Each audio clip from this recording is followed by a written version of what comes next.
un point sur l'aspect physique que je veux vraiment vous dire. C'est qu'on ne s'est pas mis avec les 7-8 préparateurs physiques à la Fédé dans une pièce comme ça en se disant bon alors combien il faut faire sur le test aérobie, combien il faut faire en vitesse. Non. Notre logique c'est qu'on est au service d'une performance. La performance qui se passe sur le terrain. On ne passe pas uniquement autour de la piste ou dans la salle de muscu. Ça ne sont que des moyens de perf.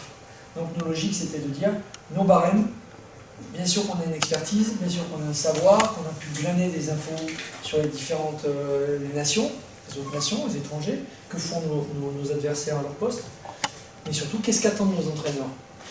Comment aujourd'hui, chacun des 4 chefs de projet à la fédération, moins de 18, moins de 20 développement, donc l'équivalent des moins de 19, moins de 20, et puis l'actuel sélectionneur, comment ils perçoivent le rugby français, quels sont ses manques, et en se projetant un petit peu quel est le manque qu'on pourrait avoir et quels sont les joueurs qu'on va produire sur le rugby de demain. On est arrivé à faire, alors on va faire un petit questionnaire, parfois informel, parfois très formalisé, comme on l'a eu fait avec les sélectionneurs jeunes. Jacques, ça s'est pu se faire en le questionnant. Ce qui est très drôle, c'est qu'on se donnait 3 gradients de réponse. Bien, pas bien, très bon. Sur différentes qualités du jeu, plus que des qualités physiques. Et à 1 ou 2 réponses près, qui n'étaient pas le grand écart en plus, ils sont arrivés aux mêmes conclusions. Et les conclusions sont celles-là. Prenez, allez, on découpe le groupe en 2, avant 3 quarts. Bien sûr, vous trouverez toujours des particularités entre les avants, des particularités entre les 3 quarts.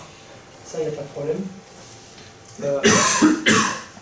Prenons des qualités que vous retrouvez dans l'entraînement, même des terminologies que vous pouvez utiliser, peut-être excepté les 2 dernières. Ça, c'est quoi?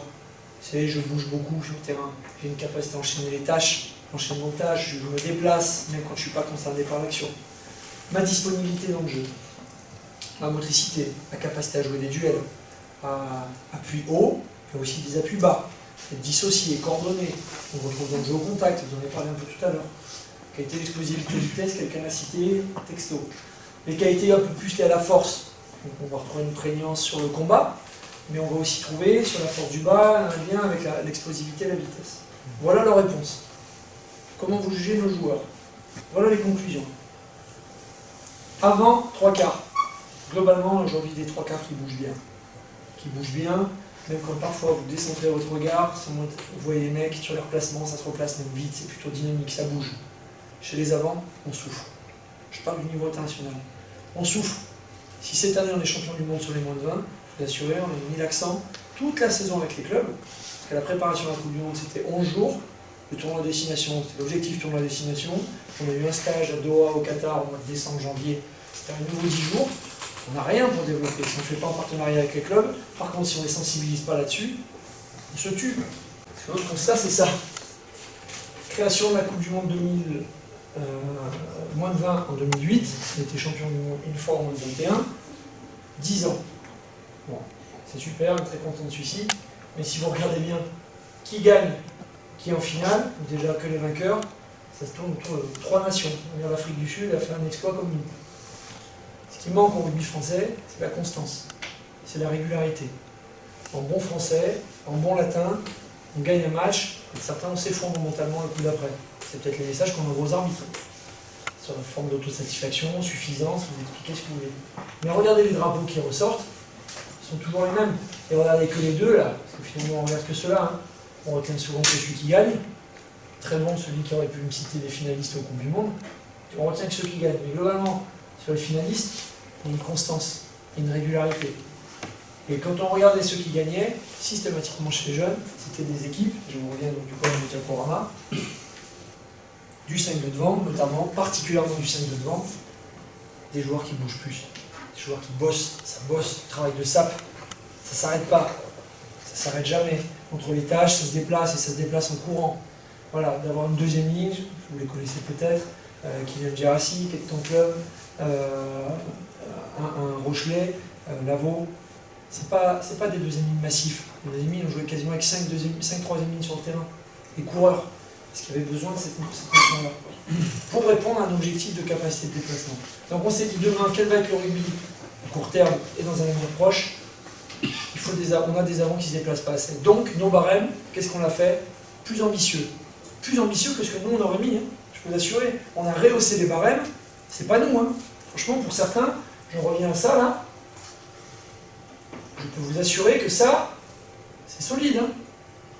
Demba Bamba, il le fait, donc il a l'équipement. C'est pas un dominant. Hein. Owen Frank, c'est l'équivalent à son poste, qui lui 1860 mètres.